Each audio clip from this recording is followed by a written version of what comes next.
She's not started yet. She's got a you to say, so I'll let her know. Okay. I wanted to fill with magic sword. Yeah, no, sorry. As soon as she prepares. Okay.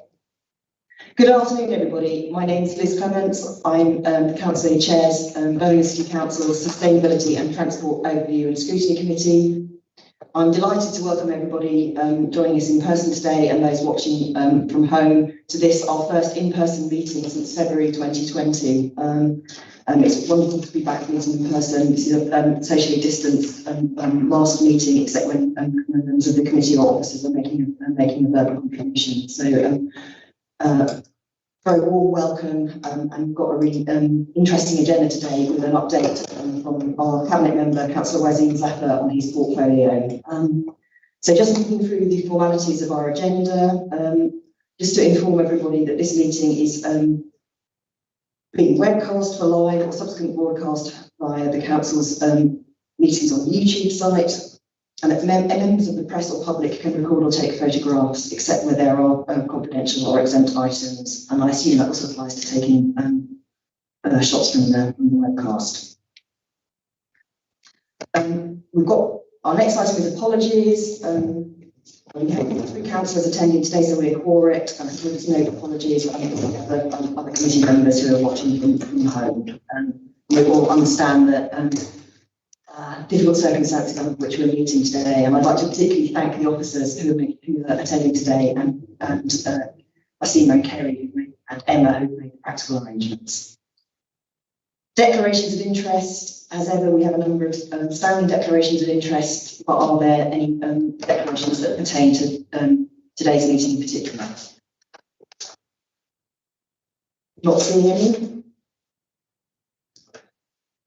Okay, moving on, we've got the action notes from our online meeting, which was held on the 17th of March. Are there any commentaries on that or any questions? No? Nick? No questions on the action notes, so thank you very much for the notes this evening. And okay, so we'll move on to the first item of our agenda, which is to formally elect our deputy chair for this year.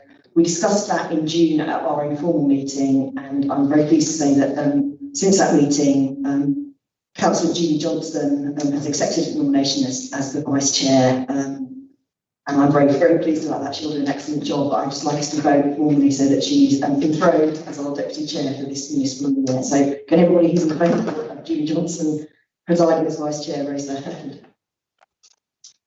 Excellent. You're elected by acclaim, Julie, if you're watching. So thank you very much for volunteering. Excellent. So the final thing I wanted to say is to apologise to anybody who's watching for my slightly dishevelled appearance. I did cycle here today. I got caught in the rain. I will dry off during the course of the meeting, I'm sure. But I did experience the excellence of the A38 Blue route, and I recommend anyone to try it out. And really, even though it's raining, I enjoyed my ride here. So without further ado, I'd like to hand over to Councillor Wazim, our Cabinet member for Transport and Environment, for his long awaited and hotly awaited portfolio update. Over to you, Wazim. Thank you very much, Chair. I'd like to echo your sentiments in the work that officers have put together to ensure that we are meeting in a very safe way in person rather than through remote means. It's taken a bit of time to get this report to you because of challenges, COVID challenges, but I'm really pleased I'm able to attend today in person alongside Philip Hicks, the Assistant Director for Transport Connectivity at the Council, to give an update on what we've been up to and also some of the plans moving forward. We're going to share the presentation that has been circulated in London and I think is part of the papers for the meeting, so those watching at home will be able to access it through Seamless too. That's not quite coming up correctly, is it? Let's try again. Well, whilst that's being uploaded, I just want to say congratulations to Julie Johnson on being appointed or elected rather unanimously today as Deputy Chair of the committee. Whilst we're getting the presentation here, I'll just start off on the thanks. That's next slide, please.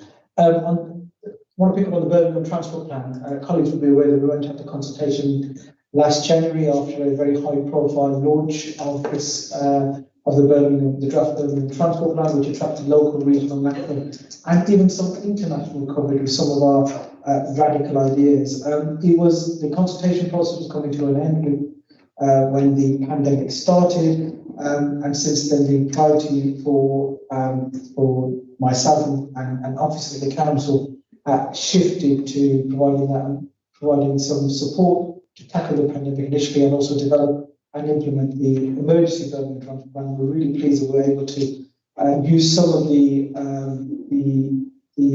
thinking behind the Birmingham Transport Plan and embed that into the emergency transport plan, which we took up to cabinet approval. The four big moves in the draft Birmingham Transport Plan, as many will be aware, was reallocating road space, transforming the city centre, prioritising active travel in local neighbourhoods, and managing demand through parking measures. Some of these measures we were able to try out using emergency transport regulation orders as part of our emergency transport plan reg. We have published the consultation report a few weeks back, and we're hoping to adopt the draft Birmingham Transport Plan as the Birmingham Transport Plan in the September cabinet meeting. So we're really looking forward to that start. Next slide, please.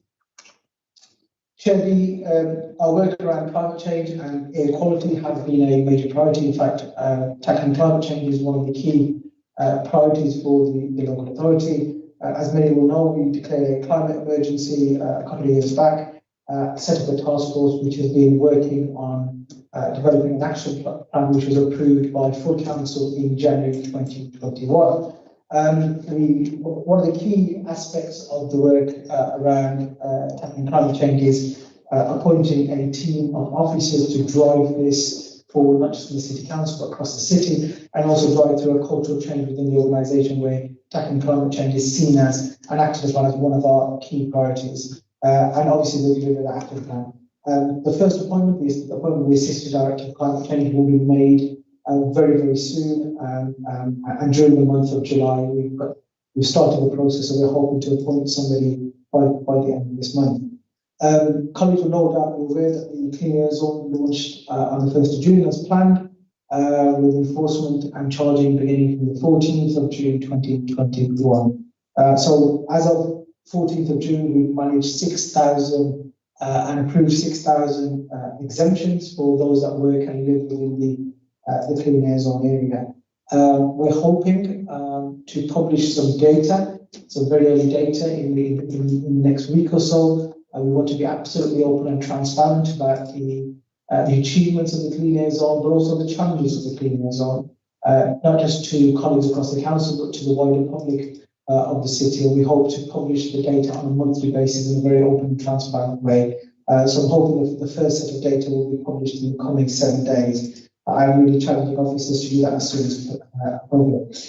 We consulted on the Air Quality Action Plan and published that in March 2021 too. And we're working very closely with DEFRA, the University of Birmingham, who I met earlier this week, who are one of the best air quality monitoring facilities in the country. We had a discussion with them earlier this week, so we'll continue to work on the monitoring of air quality right across the city too. Next slide, please. I mentioned earlier the delivery of the emergency Birmingham transport plan, which looked at the COVID-19 recovery.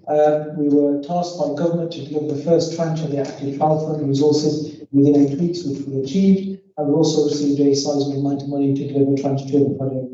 A number of the projects in phase 1 were very successful. Some we had challenges with, some we are making changes with, and 1 or 2 we had to withdraw. But because of the pace that we were working at, as instructed by the government, we couldn't carry out the engagement, the consultation with the communities that we would have liked to in normal circumstances. And moving forward with tranche 2, we will ensure that the engagement and the consultation with local communities is back to its normal self, and we can work with communities to take them on a journey with us, making the very, very important changes that we need to make. We also published a Birmingham bus statement last September, Public transport as a whole, and particularly our buses in Birmingham, took a bit of a hit, took a serious hit, to be honest with you, during the pandemic.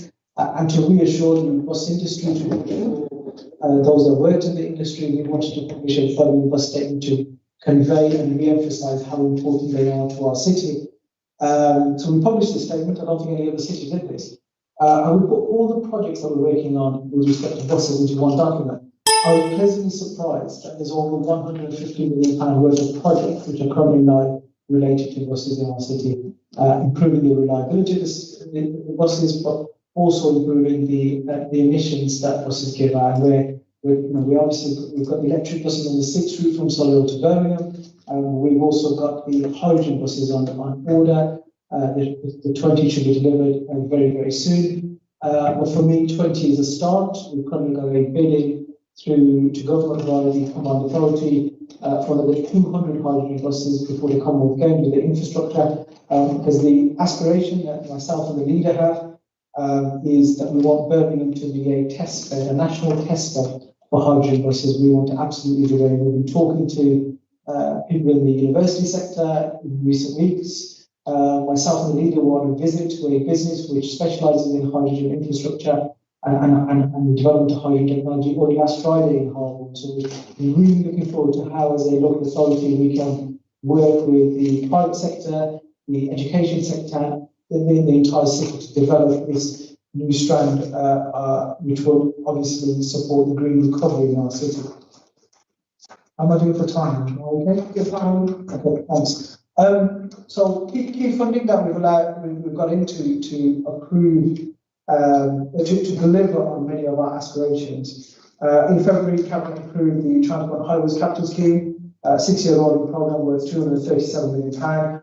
Of which £18.5 million was specifically on air quality and climate change programs. It's really important that we allocate some resource to deliver transport-related projects that support the council's aims on improving air quality and tackling climate change right across the city. We've also put in a substantial, 4 bids have gone into the government of the Levelling Up Fund.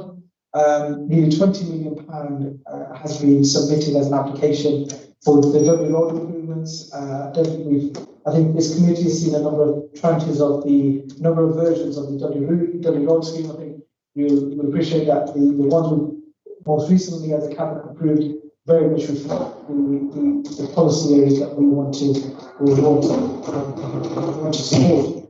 We're also looking forward to a meeting in the West Midlands to discuss Birmingham's what Birmingham would like to see in terms of city transport settlement. And there's also discussions ongoing on the bus back scheme, the £3 billion national fund that the government's allocated. We absolutely want to work with the combined authority, bus operators and the government to ensure that we've got reliable, cheap, clean and green buses in our city. It is a major priority for us. Next slide, please. I've touched upon a bit of the active travel fund schemes. There's some pictures there you can see of York Road in King's Heath. We've set up a member-led board on King's Heath, which meets on a weekly basis, set up a few weeks ago, which looks at the interventions that are being put in to ensure the low traffic neighbourhood in King's Heath is successful. There has been some major improvements in recent weeks, particularly after the utilities work on Morgan Lane was completed. So we're monitoring that very closely. We are also developing concepts around the Places for People project in a number of other neighbourhoods across the city. The Chairs ward is one of those. My ward in Gazelle is another. So we're looking to work with local communities and local stakeholders to design these programmes in partnership with them, go out to consultation with the wider community, and then hopefully embed them in as soon as possible, and ideally within the next 12 months. So there's a considerable amount of consultation and engagement that's taking place during the summer now that some restrictions have been lifted, and we can start to get back to some form of normality in how we talk and engage with our communities. Next slide, please. One of our key priorities is to get people, particularly who are using their cars for short journeys, and where they're using their cars just for single private use, out of the cars and walking and cycling and using active travel as a means. But whilst we put quite a bit of infrastructure in, the chair mentioned the A38 blue routes, we put proper cycle lanes. We also need to improve the accessibility to bikes and other means. So we're really pleased that with the combined authority, we launched the West Midlands Cycle Price in Birmingham a couple of months back.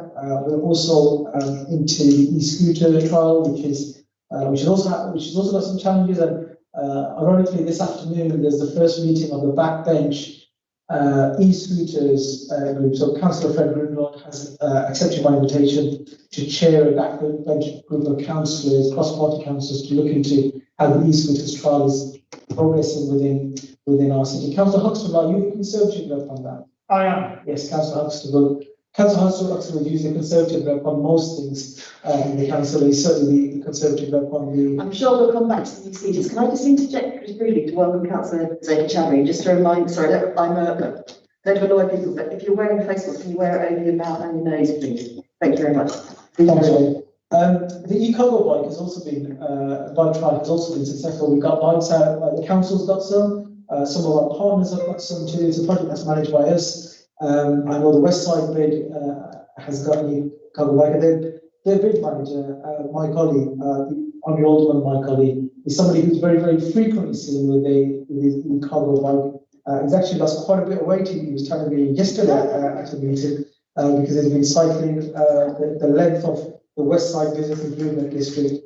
But there's the universities have also got access to these bikes. And I know particularly the Active Wellbeing Society and a project, the Oasis project in Winton Green, who I recently made, they're both using it to ship, those particular bodies are using the e-cargo bikes to ship food hampers and food parcels to the vulnerable in the city. So it's worked really well there.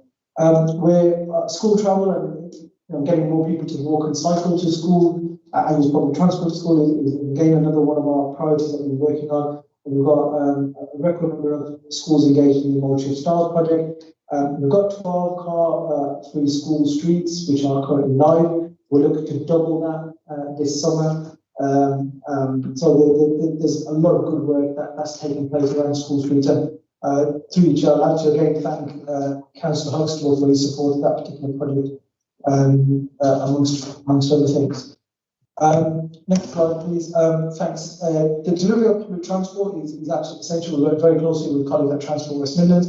We're very closely with the West Midlands Train Executive and bus operators, particularly National Express, who are a major stakeholder in our area. The east side extension to Digbeth, myself and the leader did a site walkthrough along with Phil Edwards and colleagues from Transport West Midlands, just to look at how that will progress in the coming years. It's a very exciting development in the offer we've got for the metro within our city and region. The West Side extension has progressed substantially up to and beyond 5 ways. We're hoping that will be launched by the end of the year and will again be a game changer to the Golden Mile in our city. I'm sorry to keep referring to the West Side bill. I should have declared a council nominated board director at the West Side bid. The Sprint project is also progressing well. The A34 and A45 routes across City Route is currently work has commenced and we're working away on the construction, and we will have that available on the road and with vehicles on the road there very soon into the new year next year. We're also looking at Hagley Road Phase 1 improvements, and a lot of the members within the Hagley Road patch are currently being engaged before we go out for wider statutory consultations with communities. Moving on to the next section on rail, on the delivery of public transport. The Peripherals station is currently closed. Work has commenced there and will be delivered in time for the reopening by the Commonwealth Games. Work has also commenced at the University Station. Along with Honourable Stuart Stacey, who is my cabinet advisor for rail, we're looking to visit both those stations in the coming weeks. We did meet with Malcolm Holmes and other colleagues last week to discuss the progress that's been made at Perry Warren University Station, and we're working very close to ensure that we can have the University Station up and running by the time the games comes along. The final funding proposals on the capital rail lines have been approved, so we're really excited with that particular project too. On the buses, the cross-city bus development work is ongoing. There's some measures that we're doing within the city centre. And as I said, we absolutely want to improve the reliability of buses right across our city. And you would have seen in the last 12 months we brought forward some of the bus gates, most notably the one on Moore Street. Moore Street is, I reliably informed, the one place other than Chennai which has more bus movements than anywhere else in the world. So when you've got that level of bus movements in one particular place, you've got to ensure that the buses have the right level of bus priority, and that bringing that bus gate forward created some challenges for people who drove through that particular area, but it was absolutely right within a city where we want to tackle the environmental challenges, and improving the reliability of public transport will be essential to that. In terms of the delivery of road safety, I did write to the government last year requesting whether Birmingham can become a default 20-mile-per-hour city. That proposal was unfortunately rejected by the government, who, however, they support the continuous rollout of 20-mile-per-hour zones, which ultimately bring about financial challenges and challenges in terms of resources, but we will continue to roll them out. And the next set of areas we're looking at are Soho, Hansford, Lazards, and North, and we hope that work will commence very, very soon to do that. We're working very closely with the West Midlands Police and the Combined Authority with respect to average speed enforcement cameras. A pilot has been successful, but I think there needs to be some further discussions with the other two authorities to look at how we can bring this forward. I get requests on a weekly basis from colleagues right across the council for these average speed enforcement cameras, and I think we need to do a lot more in that particular area. I'm hoping I can meet with the police and crime commissioner very, very soon to discuss that. A number of major schemes are coming towards their delivery. We've obviously completed the City Opening Road, phase 1B. Highway inspection projects complete. We'll be formally launching that very soon. The delivery of the Dickworth Control Parking Zone has been complete. The Woodgate Valley work's been complete. And we're hoping to start the work pretty soon on the Peripheral Road and High Road junctions too. Peripheral highway improvements are being delivered on time and on budget. And the 15th and 16th is the crucial weekend where the underpass will be closed, and we'll be capping the virtual island to enable us to create that four-way junction.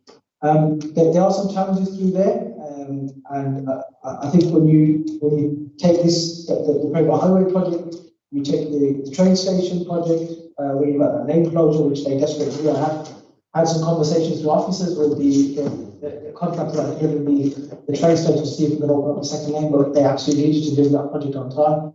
And when we've got the delivery of the sprint, the cocktail projects just create some challenges. And we always said that removing the flyover was the easier of the two aspects of the highway project. The capping of the island was always going to be the more challenging project.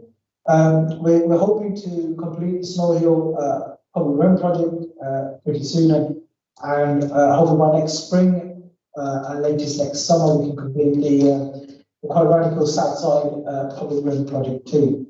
Can I just ask, you said when you're talking about the dates for the Peripherals and the island capping, etc., 15th and 16th of July. So it's very imminently, yeah. And we have been, there was a press release that went out yesterday. I've had some conversations with officers, I think it was yesterday, about how we can ensure that those who regularly visit one-stop shopping centre, particularly for their weekend shopping, like my family does, they can, people have done it for years and years on a Saturday afternoon. It will end up at one stop on the asset, and if we can try and get them this weekend to inform the local communities that for that one weekend there will be some challenges there, no doubt, and probably the most severe challenges we've had in Peripheral up until now, because the underpass will be closed during the day. But we're absolutely committed to trying to complete that piece of work over that one weekend. I'm coming towards the end of my presentation. The PFI project is something that is very, very important to us. I've just come from a site visit at Allen Rock with the local members there in Kia, looking at how we can support the local community, particularly the traders, on some of the flooding challenges they've had there. So Kia are the interim provider. We continue to have conversations with government about the future structure of the PFI project. We're absolutely committed to continuing as a PFI highways project, which will bring us the £52 million a year PFI credits. But we want to, we put some proposals forward to the government to look at how we can restructure it so the council and most importantly the public have a greater say and management over the delivery of these services. I want to thank through you, Chair, the members who've engaged on the private sessions that we've regularly offered on the Kia Highways project. It impacts on every single ward in the city, and I've been absolutely clear with officers of the council and the PFI partner that we need to ensure that local members are engaged so they can pass and cascade information down to communities who are impacted by the works taking place. And I know having those private sessions with members has enabled some very honest and frank conversations. I just want to thank the backbench group. Again, Councillor Huxtable was on that backbench group that looked at the PFI work. It was chaired very ably by Councillor Mike Lady and had some very senior councillors on there who were able to advise me on where they think our priorities should be moving forward. Chair, I was hoping Kevin Hicks would be here to talk through some of the work that's taking place around flooding within my portfolio. Honourable Alderman Tony Kennedy is my cabinet advisor on flooding and has been doing a lot of work with members and communities and partners to ensure that we can bring forward projects that address some of those challenges. I know one particular ward has recently been hit most, Allen Rock ward, and absolutely I visited there this morning. I had to support the local members on an intervention at half time of the England game the other day, where there was some flooding in Alderson Road in Allen Rock. So Kia very, very helpfully were out there as quickly as possible. So there's a number of projects that we are delivering, working with a whole range of partners to ensure that we're providing the right level of support to protect assets within the city which are at risk of flooding. Unfortunately, flooding incidents have started to increase within our city and is without doubt a direct impact of the environmental challenges, i.e. the climate change challenges we've got in the city. I think the next slide is possibly the last slide, and probably one of the most important slides, which looks at the trees, the green and the blue infrastructure within the city. Birmingham is very proud of the Tree City of the Road, and I work very closely with Councillor John O'Shea, who leads on parks and the trees within parks, and Councillor Karen McCarthy and Mary Chair also been involved in those very helpful conversations looking at how we can build upon the million trees that we've had in our city. I have a very personal aspiration to ensure that every neighbourhood in the city has a 25% tree canopy cover. Currently we average around 18.6%, but there's some wards as low as 8.5%, and there's some wards with over 30%. And if you have a look at the wards with the lowest amount of tree canopy cover, those are the wards which have the worst health inequalities and also have been impacted probably the most when it comes to the pandemic too. So getting more tree planting in neighbourhoods is absolutely important. As a board member, I'm working very closely with another partner to see how I can increase the tree canopy cover in my ward in Gazelles. I'm going to stop there, I think. I'll just say in terms of the blue-green infrastructure, we're working very closely with Dr. Hamera Sultan on the council-led project, getting communities to utilise green and blue space for your. Last summer, the toll paths at our canals were the busiest we've ever seen. People were walking there, people were cycling there, people were enjoying the blue space, people were enjoying parks. We saw during the pandemic, during the lockdowns, when we were allowed out for a short period of time, how we value green space in our city. And I know small pocket parks and large parks have become most frequently used by communities, and it's good to see young and old people of all faith and run from all sections of the city utilise that green space. And we want to work very closely with Councillor Shea and his team to get more people accessing the good quality green and blue space we've got in our city. I think that's it, isn't it? Brilliant, thank you. I'm sorry I probably not with any more meeting, and I'm sure there will be lots of questions. And particularly from Councillor Huxtable, what's not included in the presentation? Thanks very much, Councillor Zachary, and absolutely no need to apologise. I thought you presented that was a real tour de force in presentation. There's a huge amount of detail over an absolutely massive portfolio, and it shows me the extent of the ambition and the sheer amount of work that's gone on in the last year, and the absolutely superhuman efforts that officers have been to under your leadership. And I would commend you on your leadership on some of the radical transport policies, because we're taking Birmingham to a different place. It's not an easy journey. I saw that myself on Clean Air Day, because I cycled up to the end of the A34 Blue route and carried on up to Peripherals. And I think at the moment, the experience for pedestrians in particular around the construction sites is quite difficult. So I think what you were saying about the need to communicate over the weekend, at that particular weekend, to residents is really, really important. But we can't make those changes without having that disruption. We've had it in other places like Masshouse, and I can remember the disruption which arose from the construction of the A38 and Blue Route. So to get to the place we want to be, we're going to have to live with some disruption, but I hope we can minimise the period. But I just think that was just an amazing range of things that you're responsible for, and you've had great cooperation from colleagues like Councillor Huxtable and the other backbench councillors like Councillor Leddy, Councillor Karen McCarthy, Councillor Gringrod, on the e-scooters. But I think a lot of it is down to your enthusiasm, your ability to engage people, to go out and talk to people, even when they don't agree with you. They give you quite a lot of flack, and I know that you've personally taken quite a lot of flack for some of the active travel measures and everything. So although we're going to go on to ask some challenging questions, we very much appreciate your leadership on this, and also Ian Ward's leadership on a range of these issues in the clean air zone. So thank you very much. And I'd also like to say that the response to the climate emergency in this city, that's the biggest challenge that we've got now,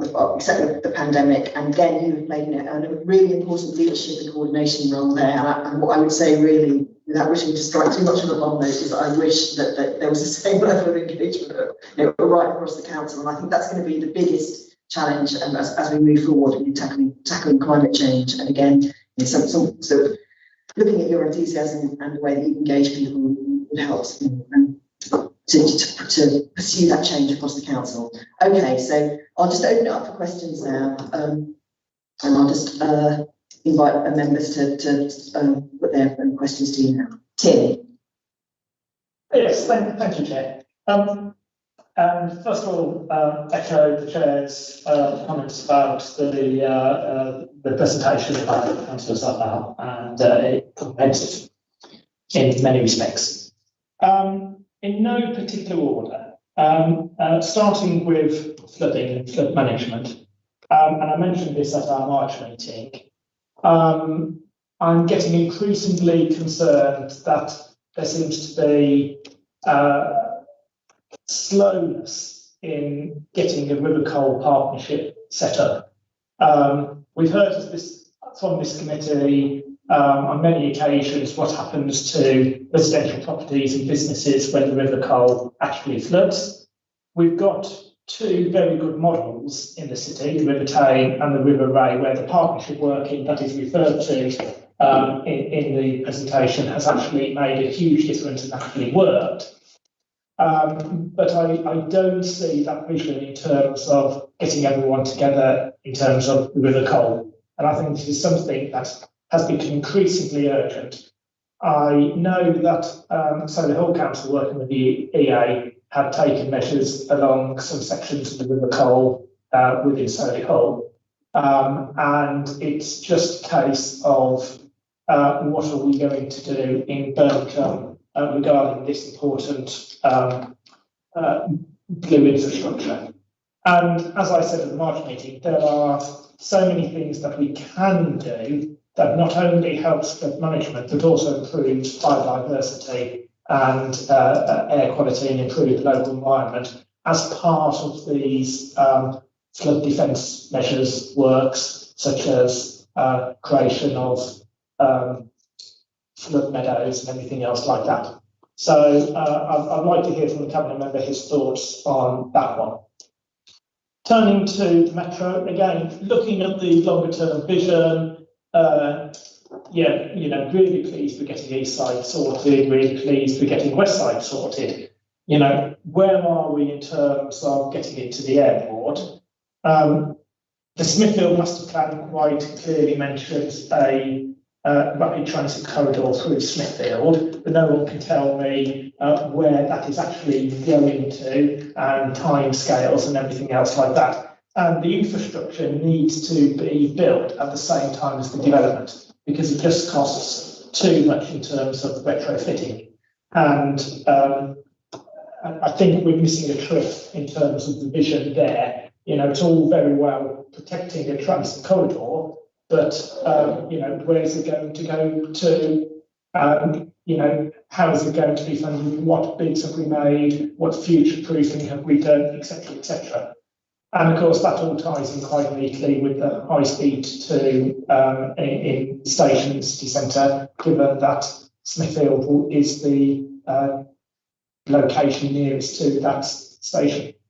So, and just while we're on metro, we've got the ridiculous situation with the pandemic just ending, in my opinion, of us taking out track along Corporation Street and affecting all the local businesses just as they want to reopen and get on with their business.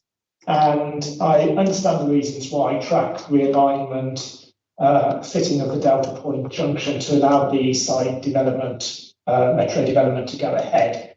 But couldn't this have been done while all the properties were actually closed? In fact, couldn't it have been done when the initial track was laid in terms of future proofing? And let's not make these same mistakes again, because I don't know how much cost will be, both financially and in terms of disruption to local businesses. But businesses don't want that disruption just as we're coming out of the pandemic and restrictions being lifted. The cabinet member talked about the low traffic neighbourhood and also talked about bus reliability. And we have a conflict because, as we know from briefing note given to us at TFWM, you know, National Express are saying one of the reasons why the number 11 route is being altered is because of peak time delays in the King's region caused by the low traffic neighbourhood. And it's not just affecting the number 11 route, it's affecting other buses that use the low traffic neighbourhood, as well as the ongoing works in Peripherals, which the cabinet member has touched upon and are inevitable but will end. And it's always a question about the unintended consequences of schemes, and not only affecting bus reliability, but also affecting traffic displacement in general and having negative impacts on congestion and air quality. And I hear that a members' working group has been set up. And it, in terms of transparency, are they going to be minutes or action points or whatever? Because the one thing is that it's made from the members which all belong to one party. So is there going to be greater transparency on this? School streets, the cabinet member mentioned, yes, very much in favour. I've always said we should look at taking these forward and look at 20-mile-per-hour zones. And by 20-mile-per-hour zones, I mean actually putting in physical self-enforcing traffic calming measures as part of 20-mile-per-hour zones where you have busy roads in the immediate vicinity of such schools. So a very limited scheme, as I say, backed up by physical measures that are self-enforcing.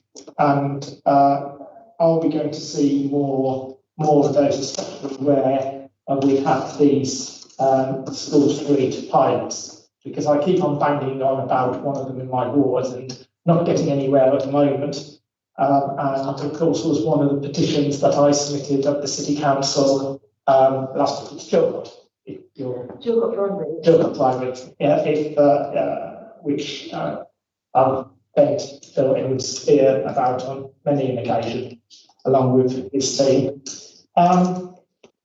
Let's second bite of the cherry too. The second bite, okay, and the last one was the train and the vision for train. And again, can't fault the work actually going on, restoration of the stations along the Camp Hill line, you know, the expression of interest for the Sutton Park line, Castle Bromwich, Ford Parkway, brilliant. Where is that longer term vision in terms of getting the Camp Hill line, Camp Hill Court being built to take the Camp Hill line onto the Snow Hill lines, you know, the development of the course on identification of the lands, need to look at Kings Norton railway station, need to look at it and take it beyond Kings Norton to Longbridge, measure fully supported by the excellent MP for Northfield. And thank you. I'm glad that's been confirmed. You know, and really putting in measures that are going to transform the city, so people actively choose to use public transport to get into the city centre because it's convenient. You know, and the carrot approach, as it were, which I think will make all the difference. And you know, how we can use CAS funding. You know, whatever we might think of CAS, how we can use that CAS funding to actually promote public transport schemes within Birmingham to actually make people want to use public transport to get into Birmingham city centre as defined by the ring road, and really make a real difference to that modal shift. You know, and I've said this about park and ride development, not just for trains, but also for metro, for buses and for Sprint. And there's all sorts of opportunities coming forward where we can actually take this forward. If I'm going to get a second bite of my cherry, I'm going to stop there, Chair. Great, because I think that's quite a number of questions and issues there. And yes, I think all of our MPs in Birmingham are excellent. I think it's a good day to talk about team spirit with a very important football match later on. So I'd say I hope that all our Birmingham MPs are excellent and they're going to support every element of this transformational, revolutionary agenda on transport. So it will be good to see the members of Northfield actually joining us on a bike ride at some point, as he's still our colleague on the council. So I look forward to that, and perhaps we could get you. Follow on from pictures during the mayoral campaign of Mayor Street and Boris Johnson. Perhaps we could get some MPs, including Gary and some of my Labour colleagues as well. It would be great. Okay, so do you want to deal with Tim's questions? Because there are a number of really important questions there. And again, we are benefiting from Tim's expertise and long membership of this committee and knowledge of issues. So please, if you can start on the response to those, and I'll bring the other questions in. Before I respond to Tim, I just want to respond to a couple of comments that you made, Chair. Thank you, Alicia, for your kind comments and your constant support and challenge as a critical friend right throughout the year. As you know, the engagement and consultation with the community is something really important. When we make these changes, we will be far more successful if we take communities on a journey with this, and I'm absolutely passionate about that. And your comments with respect to the culture change within the organisation, with respect to climate change, I think that's a fair and genuine challenge. I think the appointment of the AD for climate change being made in the next few weeks, one of their key priorities will be to embed that cultural change within the organisation supported by colleagues. And you also commented about the leadership from my award. Ian has always given me the support and the freedom to make some challenging and difficult decisions, challenging and difficult in the short term, but think about long-term benefits. And I think that's incredibly brave leadership from the council.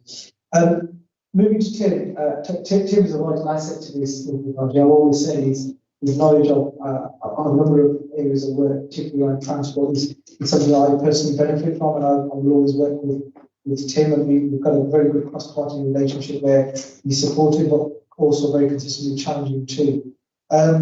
Tim, in terms of the slowness on the River Cole partnership, through the chair, will give you assurance that we'll take this way and look at how we can speed that up, particularly around what you said in terms of the biodiversity and the clean air benefits that we can develop alongside the flood defences too. So I will go away and ensure that officers, unfortunately Kevin can't be here, but Kevin... one of the things that really impressed me last year was the presentation by Hannah Hogan, who's the new flood manager who joined Kevin's team. That seemed to be an excellent appointment. And I remember that was a very interesting presentation. And I think after that presentation, you raised some of those serious concerns about the level of funding, which you did reply to and send some information. So I'm not wishing to I've got the question anyway, what you're asking, but I think that with that point, I'm confident that there's progress alongside the other arrangements that were set up with Alderman Kennedy. I think Hannah's appointment is. I think one of the biggest challenges in the last 3-4 years has been the staffing arrangements around flooding, and Hannah's appointment that will hopefully start to address matters there. In terms of Metro, I share your frustration, Tim, with respect to Corporation Street, and we have made these comments to colleagues at the Combined Authority. In terms of whether they could have carried out this work whilst during the pandemic, I know one of the things I pushed for and got agreement for was on the West Side, for them to really push forward on the development of the West Side project during the pandemic. That was a clear priority for the Midland Metro Alliance during the pandemic, and that is being ultimately. The delivery of that we have benefited from the delivery of that during the pandemic. So I share your frustration that this can't happen again. There needs to be better management of how we go about it. I know Phil's going to touch upon some of the points you made about getting the Smithfield plans and the Metro plans around Digbeth and taking it to the airport aligned. In terms of the comments you made about the Kingsley Low Traffic neighbourhood, I've seen that paper that was issued by the Transport West Midlands, citing the Kings Heath area and Perry Bar as one of the reasons the 11 bus has actually discontinued from format. So first of all, I've had assurances from National Express that the 11 room will be back to normal as soon as possible, and hopefully by the autumn when things in Perry Bar allow. I've challenged Transport West Midlands on their comments with respect to Kings Heath. There was a challenge in Kings Heath, largely created by utility works on Morgan Lane. That challenge no longer exists, and what National Express and Transport West Midlands have both confirmed to me, those were not the reasons why the 11 were disbanded. There were some concerns, and we worked with them, we addressed them. With respect to the members group consists of the two members of Parliament who were directly impacted by the Kings Heath traffic neighbourhood, one directly, one indirectly, and members representing the wards directly and indirectly impacted by it. They all happen to be Labour colleagues. More than happy to share with the colleagues what's happening. We meet on a weekly basis. It is very focused on the Kings Heath low traffic neighbourhood and the nearly 24 interventions that we are bringing forward. Some very small interventions, some slightly bigger interventions, which have ultimately contributed to the improvement of traffic flow in Kings Heath in recent weeks. I'm absolutely adamant that we can't have a neighbourhood with some people enjoying good quality and some people not being detrimentally impacted because of. We need to get equality, and we're absolutely committed to doing that through this piece of work. Can I just interject? Sorry, to the chair, is that for that working group, you just reiterate it. It's actually the geographical location which is actually determining the members of the group. It's not just Tim has had some concerns about who's on that group, because it's specifically a group about Kings Heath, and the councillors are either Kings Heath ward councillors or in the wards that are part of Kings Heath, because I had some concerns about whether that group was making any wider determinations about low traffic neighbourhoods elsewhere in the city. And I've already raised this with you, and I think there's clearly a specific set of issues in Kings Heath. It's legitimate for the local members to discuss that, but there's a number of us that have got interest in this wider policy, including myself and Tim. So we just Chair, I can absolutely categorically say that the only decisions and updates that are provided to this members group are in relation to the Kings Heath low traffic neighbourhood.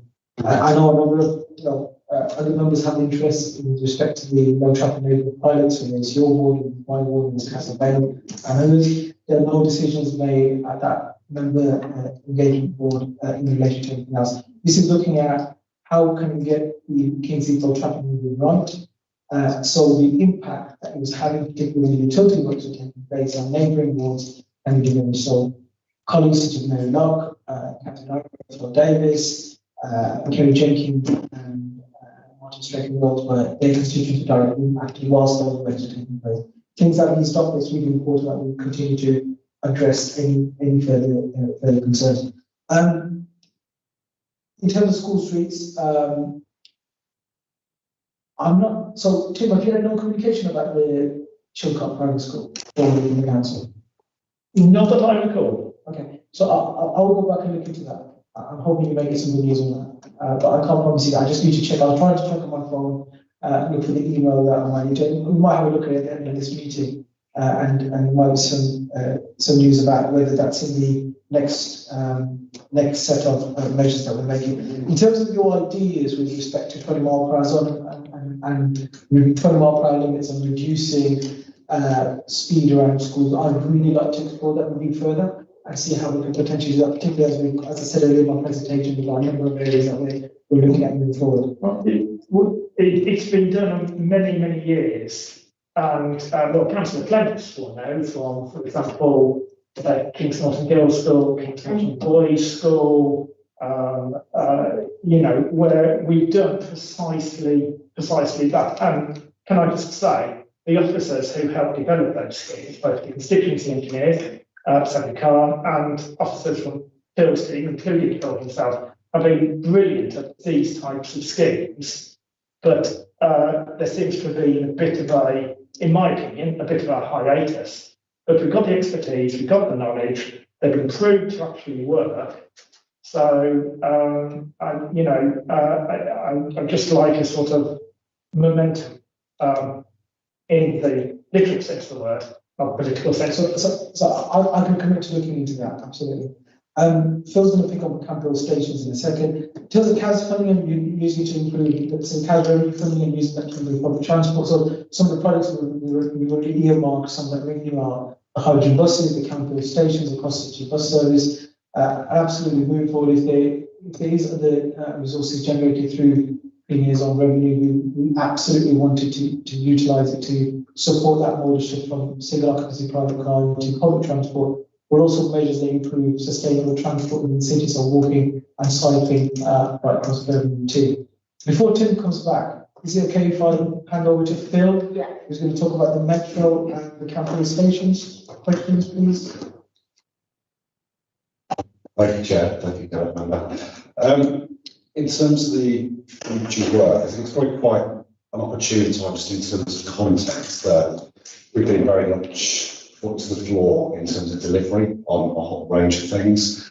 And Councillor Hutz will probably have some insight in terms of work on TDC, but as members are probably aware, in terms of the longer term planning now, we're moving into a refresh of the LTP, the green paper going out there. Councillor Zafford did cover it, albeit quite lightly in the presentation, but what is really important, I think, to give the presentation to this committee last year was something about funding, which is moving forwards into what's called the intracity settlement.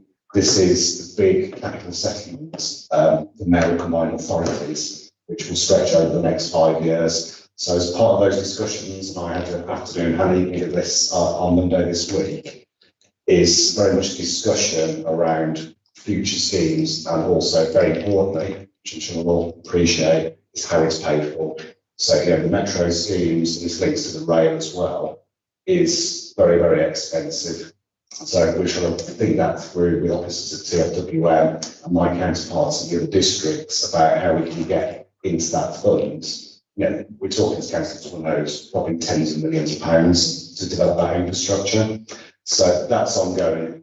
Through you, Chair, it might be something on pick up as a future committee, if your members wish.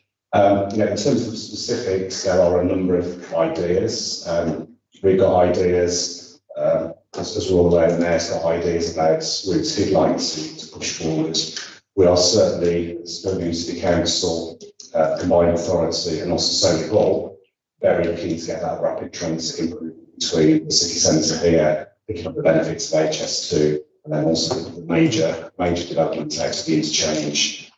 In Solly Hall, where the council also has land ownership interests from a perspective.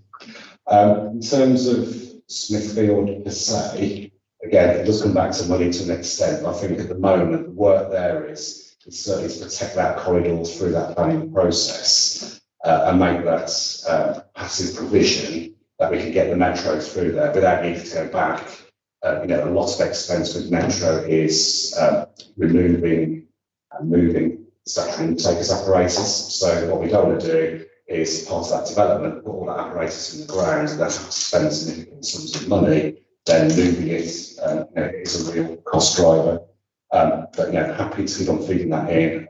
Councils, you'll get briefings from the other side, so to speak, around that. Similarly with the rail, you've mentioned Camden Lines is progressing in terms of the stations.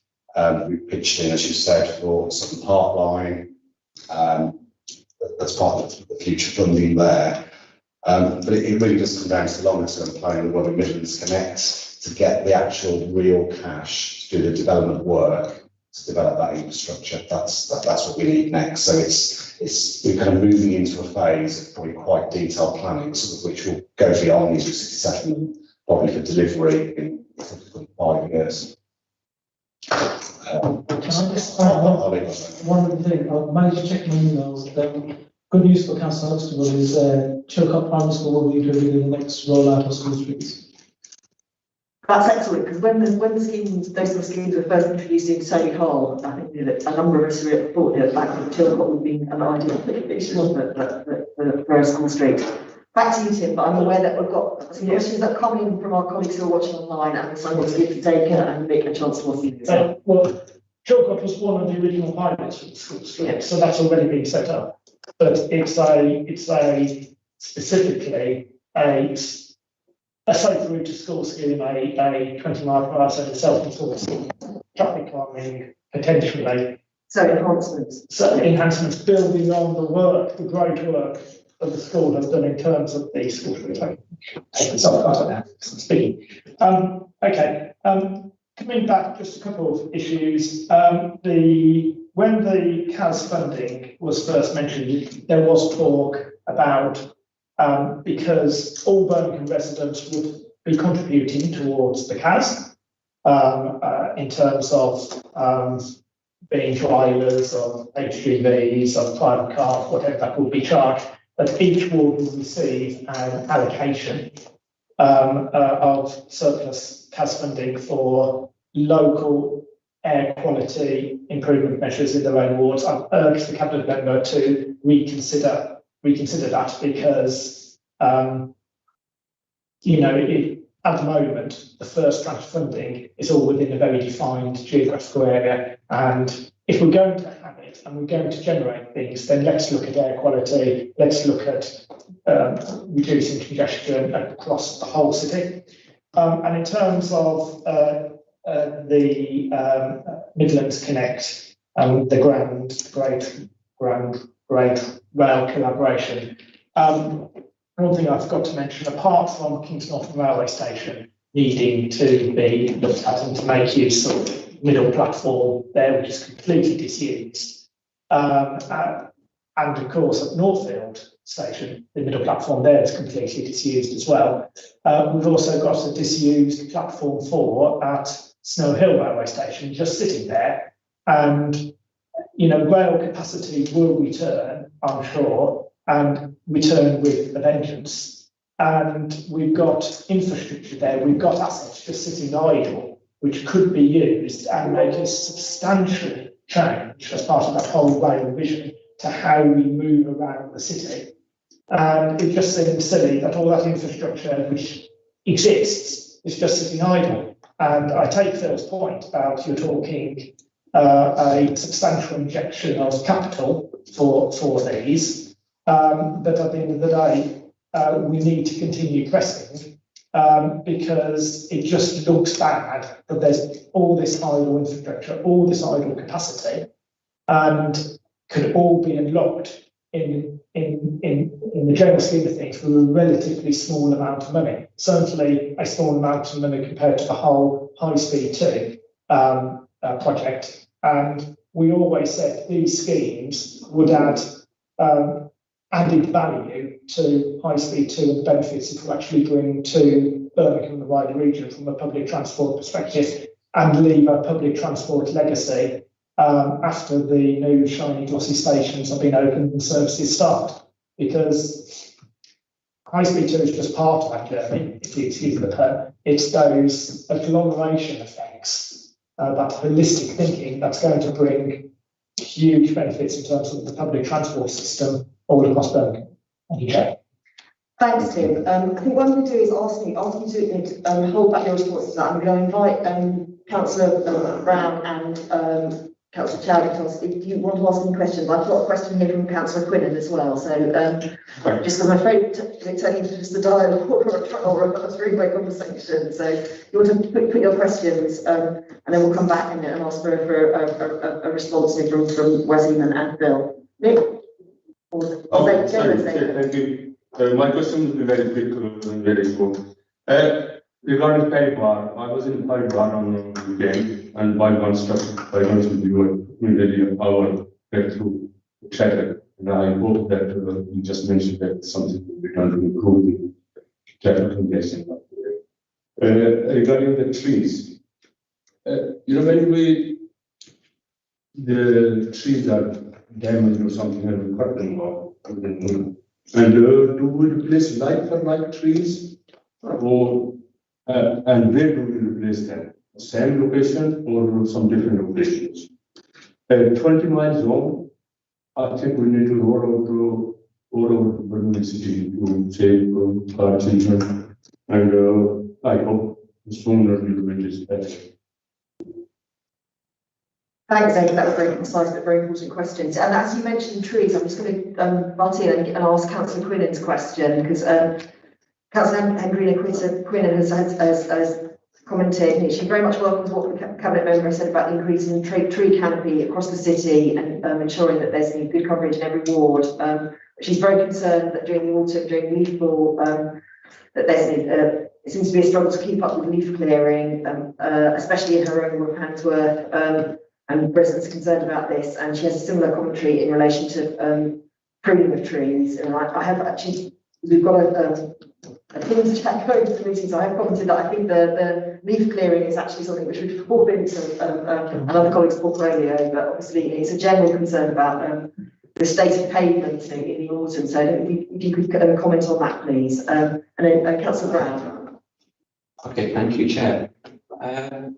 I think it's a really positive report, Councillor. I think it's environmentally sound, and I think it's the way forward for the city over the next 10 years or so.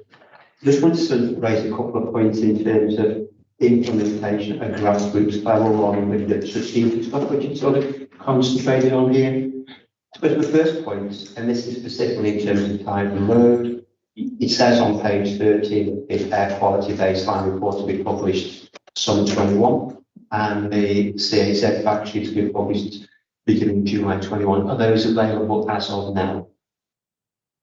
Do you know? Do you know when they're going to be published? The first one should be published next week or so, in terms of the fact sheet.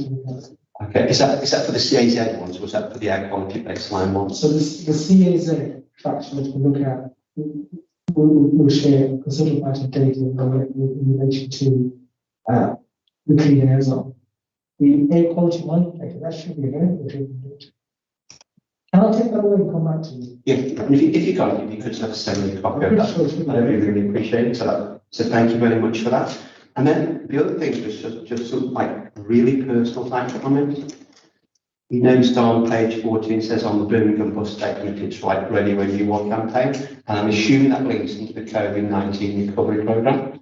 I know a couple of people, two of which are in my extended family, will not use the bus at the moment because of the attitude of some bus users in terms of masks and attitude being asked by bus drivers, you need to be putting a mask on. So that's my point in regarding to that. And on page 17, in terms of the void trial, I've got nothing wrong, got no real complaints or concerns about void e-scooters if they're used correctly. I think there's a number of people I've seen groups of people going down the road the wrong way down the one-way street in the city centre. They tend to be young people. I'm assuming there's an element of we can just do what we want at this particular time. Yeah, but it does concern me that these people could be kept into an accident. In the same way I've seen on a couple of occasions, there's two people actually on the same scooter, which I assume isn't that safe. The last point about those is I walked my wife up to work on Hagley Road, and I had to move e-scooters on several occasions where they've just been left across walkways which are a potential danger to visually impaired people or people that have got an auditory impairment or are using a wheelchair. Yeah, so I think it's a question of people being slightly more understanding. Now, the last issue is in terms of cyclists on canal pathways and coming from the bit between where the library is across to where the council house is. There's a couple of signs that is a cyclist to get off the bikes, which people are ignoring on a couple of occasions. I passed comments to them, and the responses have not been what you'd expect a decent person to be, to actually come up with. So I think it's attitudinal issues that needs to be worked out, besides to actually make what you're actually looking to implement work for everybody. Yeah. So thank you, Chair. Thank you. Thanks very much, Rick. Okay, so I'll invite Wesley to and Phil to come back on the range of questions and come back on Tim's final points and then Zaker and Andrina and Thank you, Chair. Thank you for your comments. Tim, in terms of CAS funding, it was always a priority of mine to ensure that we get clean air right across the city, not just legal levels, but to safe levels of clean air right across the city, and that needs resources, that needs projects, and particularly projects that support making every single school in our city a safe haven for our children. When we have to, because of the pandemic, delay clean airs on 12 months, we just paused where we want to allocate some CAS revenue funding.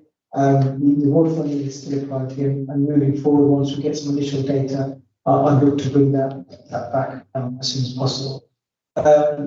Phil will respond to the comments with respect to the train station, particularly North Road. Councillor Chowdhury, thank you for your questions. Peripherals, obviously, we always said there's going to be challenges, short-term challenges for long-term benefits.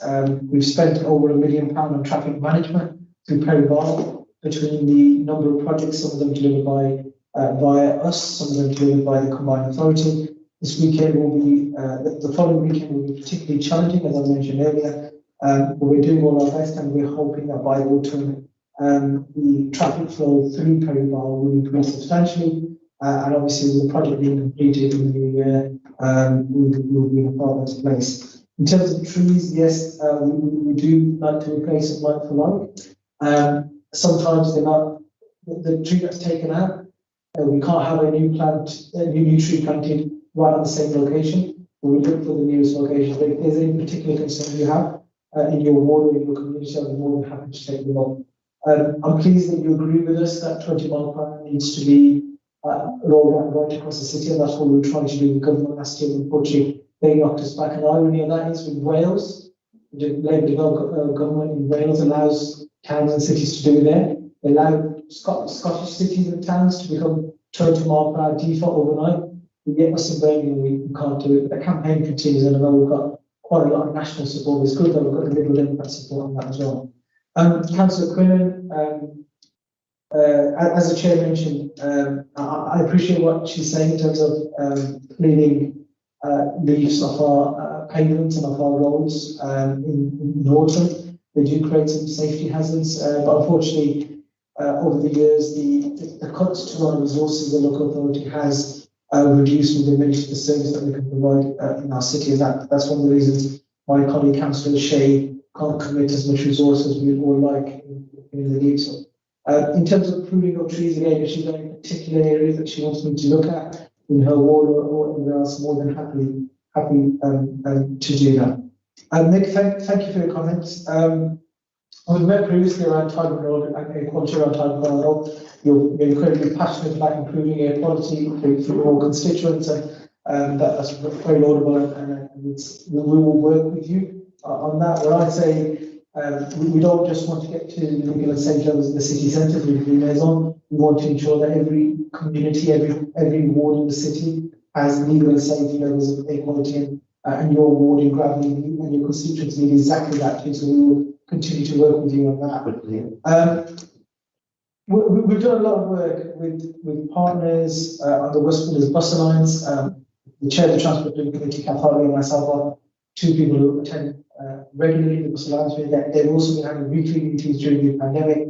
There's been obviously many challenges for the bus industry, and we want to encourage people back onto the buses as quickly as possible. I think current levels of bus patronage are 66%, I think I was told on Monday, 66% of pre-COVID levels. So that's increasing as well. And one of the challenges it has been, exactly what Councillor Brown said, where people are not wearing face masks, they're not adhering to the guidance of the government. That is making other people reluctant to go on. When you're wearing a face mask, that's not necessarily to protect yourself, but to protect other people around you. So if you're sat on a bus and wearing a face mask, you're also protecting that person next to you. So we continuously pass that information. I know the combined authority through the safer travel teams have tried to encourage people to wear face masks as much as possible. We'll probably need to do some more. The Void trial has been generally successful, but there's been challenges. And you touched upon those challenges where people are not using the scooters as they should be. We're continuing to monitor that. The working group is meeting this afternoon, and I'm meeting with officers and the leader of the council, Mr. Pastor's transport cabinet member at the combined authority, also meeting with officers. And I just want to say, praise Phil, and particularly Kurt Sullivan and Phil's team, the work that Kurt's done on e-scooters. Other towns had to very quickly pause their e-scooter trial, but because Kurt and Phil, other members of Phil's team, had put a lot of work into developing this pilot, particularly on the geofencing technology, our product has been far more successful than others. I know from the conversations I've had with Void, they're looking at how we're currently testing some technology in Northampton, which is looking at how they can restrict people riding on these scooters on pavements, which I know is a huge concern for many people. In terms of where these scooters are left and the threat to visually impaired individuals, absolutely take that on board. And that's why we encourage them to get these docking stations up the structure road, some of these out in the city centre. Let's try and get them wherever we can. So one of the very clear positions that we've taken as a local authority is we've said to the combined authority, we would rather Birmingham had, if the government was to pursue bringing these in permanently, Birmingham would we would be in a position to have scooters through a hire scheme such as Void, rather than enabling private scooters on our highway network. And the reason being, the private scooters that many of you will see, which are probably illegal and freely on our streets, they do not have the level of technology that the Void scooters have. They don't have the geofencing technology, they don't have a driving license and a credit debit card linked to that particular machine, they don't have the number plates. And if we are to bring this in permanently, we need these measures to ensure that we can protect all road users. Cyclists, again, I share your frustration, Councillor Brown. We just need people, and there's a very small minority who do not respect other road users, particularly those vulnerable folk on the street. So, where you're asked to mount up a bike because you're a pedestrian in this area, please do so.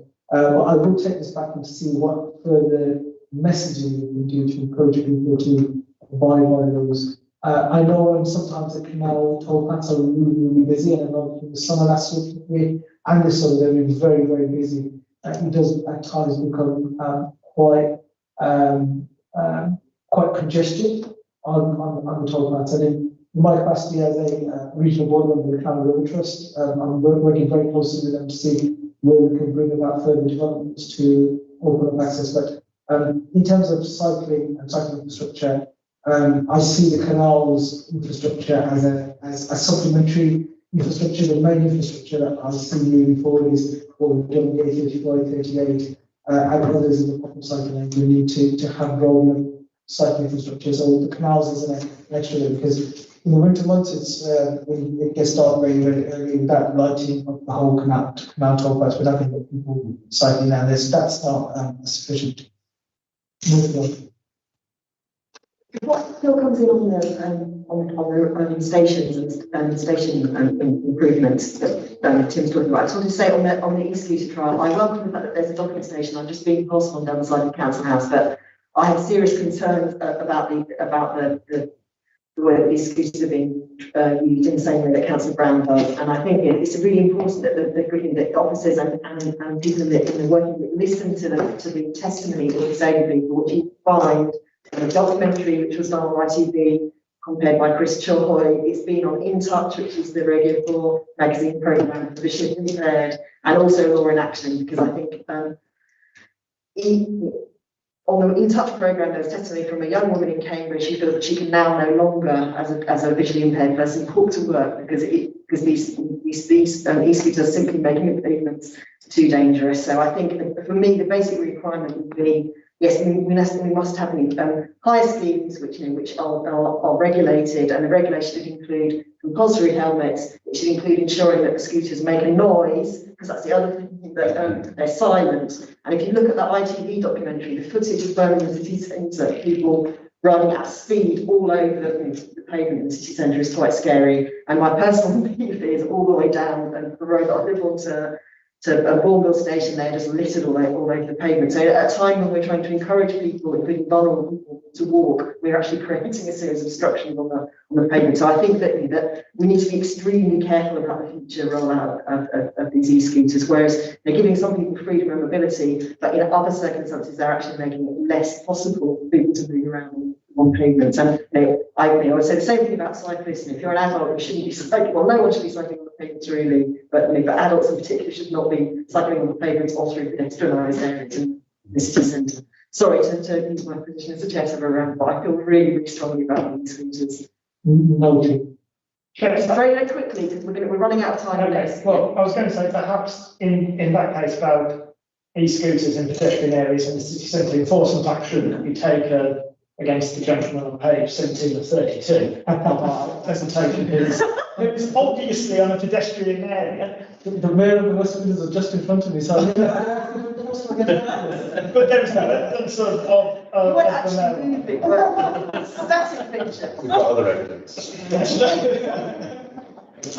No, joking aside, we mentioned trees. Can I just also put in a pitch for ancient hedgerows and proper maintenance of those ancient hedgerows, which are still highways assets, but would appear to be off budget in terms of their maintenance, and they can get very overgrown. I've had this problem both in my previous ward, Campbell Hole Lane, and in my current ward, Paradise Lane and Webb Lane, where we have some beautiful ancient hedgerows, but as all hedges do, they grow and they obstruct the carriageway and they obstruct narrow pedestrian movement along pavements, and they just need to be properly maintained but also protected, because also I know that some people take matters into their own hands to remove these beautiful hedgerows. So it's a question of, just like trees, protection of them, but also better maintenance by the City Council where we own them, because I was always told there wasn't a budget from the PFI moved over to Parks and Nature for their maintenance.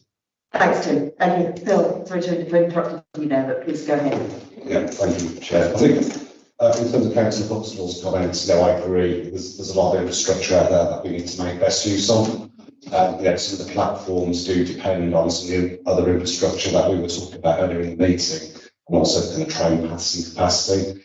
I can't give you any specific comfort around Kings Norton or Northfield at the time, but I do understand the Snowell platform 4 is starting to come forward in terms of that going back into use. I can probably provide further details outside the meeting on that one. If I may, Chair, just pick on Councillor Brown's comments. So just around the data and the reports, there's a whole raft of items of information out there. So in terms of our information on air quality from the continuous monitors, all the diffusion tubes, that is all uploaded on, it's kind of like a partner site to the council's website. If you go to the council's website, you easily link through, and that does provide real-time information. And the air quality environmental manager is quite keen to stress what's on there is what the council has. So in terms of that transparency, if it's not there, it means we haven't got it. Just a bit of clarity. So in terms of the CAS, there's what's called the baseline report, and that is a document for the CAS, which is information, some of which is held by the council, others is information held by DEFRA, the Joint Air Quality Unit. Why the presentation says summer is we need to assemble our information and DEFRA's information. I wasn't called out this morning, just to kind of pull all that together, and the government side, obviously they need ministers to sign that off. So when it says summer, hopefully that is relatively early summer that will come out. And then in terms of the ongoing monitoring, the council on an annual basis publishes what's called an annual status report. And that's effectively how over time the whole air quality position in the city will be reported back on a formal basis. That's a formal annual report. And then just quickly, if it's okay, just back on the e-scooters, we have got a group tonight. But I was also at a really good session yesterday chaired by Councillor Cotton from a more equalities perspective. We had really good attendance with disability groups, people from Black Ireland, and people from our side as well, where there was a really good point raised. So we're going to take that away. And what he's suggested, straight asked, is that we can report back through I think it's the Equality Star Chamber. So other than councillors that are on the transport side, it's also being picked up on the equality side as well. And there are a number of improvements that members have referenced in terms of their parking bays, parking spaces. Boy have got their level of enforcement in 3 strikes. And just for Councillor Cotton mentioned it, certainly in the city centre, my understanding is the police based out of Digbeth are doing some enforcement activity around running on pavements, doubling up, etc. at the moment. It'll be for a limited period, but I'm told that they're doing that at the moment. So hopefully that's helpful, Chair.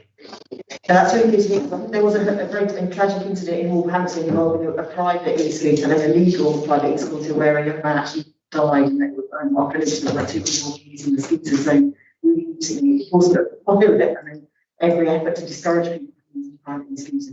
And just aware of Sorry, it's not, no, I just changed my car. I just got to go out because I applied for a car, they haven't confirmed it. And I put money in and I never had enough change. So I put it for 1 hour and my got take it down. that's fine. That's So fine. can I leave that? Yeah, that's fine. Or can I go and put some money in? Well, it's up to you, but thank you for letting us know that's what we're doing. Okay, I think in view of the time, I'm going to draw this to a close now, and I'm sure if there are any more burning questions that Wazim and Phil and their team of officers will pick up any questions. Because at some point value a discussion about the balance of expenditure in the capital programme between roads and cycling and other infrastructure. I noted that you had statistics for the money into air quality initiatives and climate change responses. That's about 7.7%. And it's good to have that stat, but I would hope that it's going to increase in the future. And similarly, that the balance of money spent on the roads is going to reduce, that we have more infrastructure for active transport. But I think we're all keen to sort of not prolong this meeting too long to allow people to get onto public transport for the major evening. So I'd like to thank you for an excellent presentation, very well presented, excellent open discussion, great expertise from you both, and really to pass on our thanks to the team of officers that support you all this work, because I think we really benefit from excellent officers who've worked really exceptionally hard this year. They always work hard, but I've seen the amount of effort that's gone in this year, so please pass on those sincere congratulations. Thank you. Can I take this opportunity to thank your committee, the brothers and officers for your support. I just want to echo what you just said. The officers in my portfolio, led by Phil Edwards and Kevin Hicks, work extremely hard. And that's like everyone else in the public sector, they've had major challenges during the pandemic. Each and every time they've risen up to those challenges and been exemplary. So I just want to, on behalf of them, take the credit you've given, but also say a big thank you to them. Personal thank you to them from my part as well. Thanks, Rosie. I think we all from this committee want to say thank you to all the transport workers out there, because people who drive buses and train drivers, all of those people, and everyone who supports them, have continued working throughout this. And they've had to deal with the risks to themselves and deal with some of the behaviours that Mick was talking about. So again, the thanks to them. And later in this year, we're going to be coming back to the issue of how to give people the confidence to get back onto public transport, because we know that the city just will not work without those bus routes and the train routes across the city. So there's lots to do, and we're all dependent on the hard work of people across the transport sector, but particularly bus and train drivers. They know what they've been through, and very grateful to you. And thanks very much, and we'll see you again doubtless later in the year.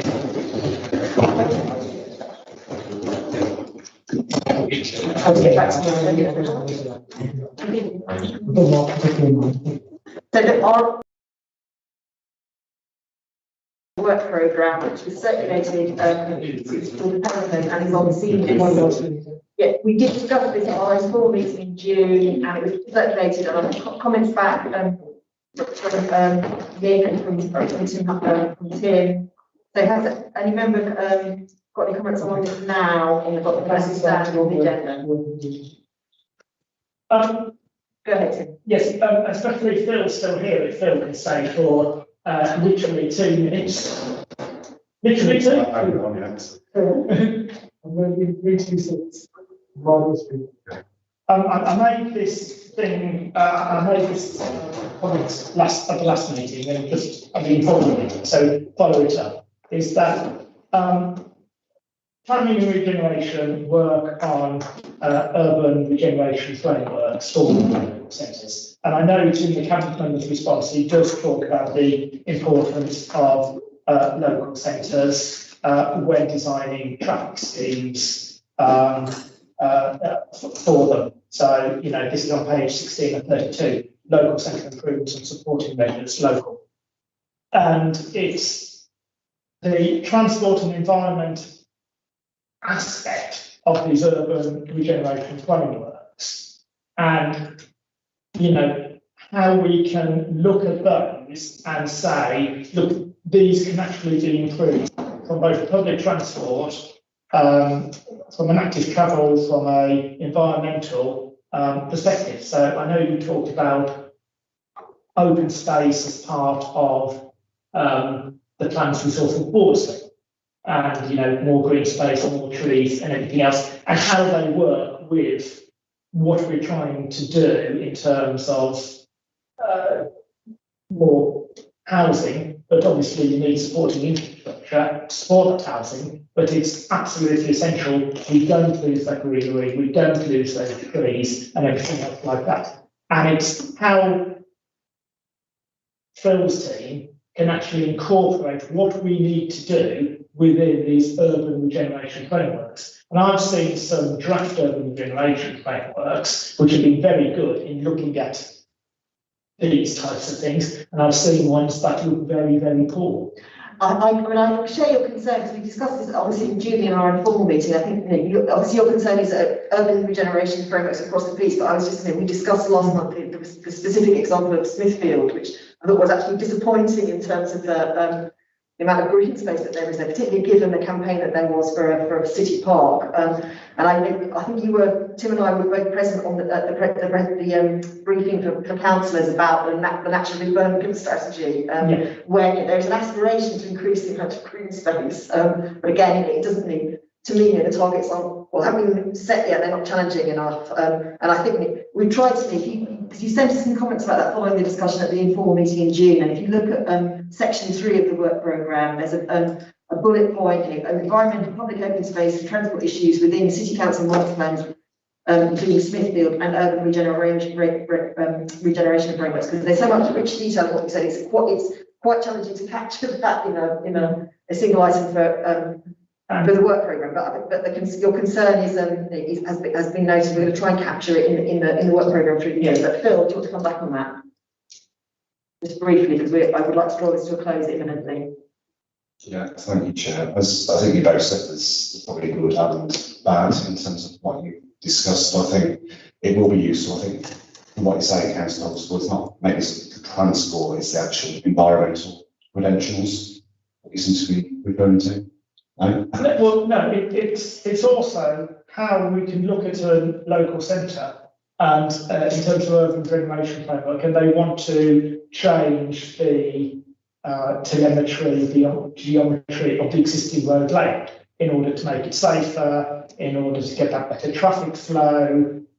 For example, I can give you a specific example, what we could do with Robin Hood Island to actually improve traffic flow, but also make it an exemplar environmental gateway feature, along the A34 South Stratford Road. So it's not just the environmental stuff, it's how the environment works with a revised traffic network, which works for the residents, works for the local centre, works for the local businesses, and sometimes we're very focused and just look at the one bit and don't look at the other bits. And I'm saying all those bits are absolutely essential. And, you know, if we don't get it right, we don't get your officers involved in getting it right, then we might as well not do it at all. Yeah, so I'm going to respond to Chair, that's okay. So I think generally, I said there's probably a mix of examples that have been quoted, but you know, fundamentally, the departments that you're talking about sit in one directorate. Very much the work, I'm involved in a number of master plans at the moment, even on a personal level, Peripherals. There's a lot of work in Sutton around what we do with the centre there, etc. with transport. So I think it's, I think with the right instances that does come together, but as ever, there's probably improvements. So I can take that back. And I do agree with you, it should all hang together, all those various systems. I really don't want to prolong this, but I think this does come back to the issues that I raised at the beginning about the culture of the council, because we need some action, some jointly, some really integrated working evenly within the sectors and disciplines in the overall department. And the Robin Hood Island thing, it would be fantastic to see some really innovative in there. Could we actually reduce the amount of the traffic limits, and could we actually have a much bigger green space valley? I don't know whether that's possible because of the the amount of traffic that's coming in there, the centre, but it's that sort of thinking. But I think just to reassure Councillor Huxtable that that his comments here in the discussion that we had on the work programme in the last meeting were noted, and we're going to try and address that through the year. Perhaps we can have a more, maybe a one-to-one discussion with Racina to try and formulate that into something which could be a meeting topic. Okay? But I would, yeah, brilliant. I would like Phil's team actually involved in it, because they have come up with us with some really excellent schemes looking at it holistically. Yeah, holistic, that's a good word. Good word to have in mind there. Okay, so moving swiftly on then, to say thanks to Phil for staying for that discussion, and thanks for your contribution. So have we had any requests for call-in or council calls for action or any particular from this committee? The answer to that is no. Are there any more items of urgent business? No. Can I just say something about next meeting? Yes, please go ahead. I think possibly the one on the 20th of April is a bit ambitious, given the issues we faced this year, and we will very much be in Perth again on the 20th of April. I think that's a valid point, so we should probably, I mean, it may be possible what we'll do is take soundings of how many people will actually be willing to turn up to that meeting, and if it's not, if it's very few, I think we'll probably end up cancelling it. But we can always look, if you excuse me, Chair, by having it in May before May meeting, because we are still the committee up until the AGM. Absolutely. If you remember that, I think it was in it's difficult to tell because of the pandemic, but we did have one year where we had an aspiration to have a meeting in May. I think, yes, it was in the run-up to the Euro elections, which engraved on my mind. And although in theory everybody was enthusiastic about that, when it came to actually putting it down to the date, it was difficult. But I agree that we could take advantage of that period of 2 or 3 weeks in May to have a meeting. So yes, we'll note that, and I think we can action that, because if there's no point having a meeting in April where no one's going to be there because they're out there campaigning and stuff. And okay, so just finally then, will you give me authority to act if necessary, jointly with the relevant chief officers in between the meetings if anything arises. Thank you, and thanks very much to colleagues for attending in person today. Thank you to the officers and particularly on the next meeting, and see you in September. Thank you very much. Thank you.